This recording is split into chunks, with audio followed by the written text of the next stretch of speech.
this section, we'll be taking a look at Azure AD B2C, which is Azure Active Directory business to clients or consumers.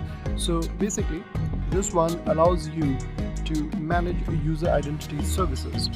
For example, using Azure AD B2C service, we will be able to ensure that our users can register, create their accounts, and then log in, manage their passwords, and all this by going through a series of steps.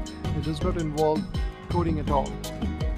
So if we have to summarize what exactly Azure AD B2C will be doing for us, it is going to be used for user identity management services, and it also provides us user registration and login.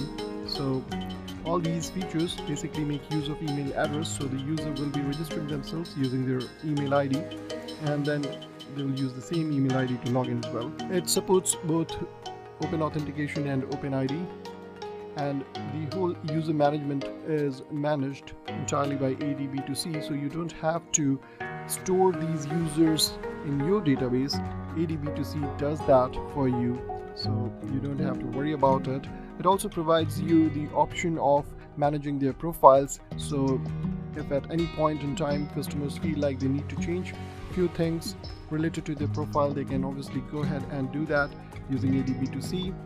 And to top it all, customization is also possible. By customization, I mean users can make use of their branding. So if you are a company and you're hosting a website and making use of AD B2C, you have the option to customize the login pages, the forgot password page, the sign up page with your own branding, and it will not look like that you are being redirected to a separate third-party login page at all. So that is all that AD B2C provides us. It's basically a seamless login experience and very much useful when we develop serverless applications. So in the next one, we'll be taking a look at how we can make use of AD B2C to make our web applications secure.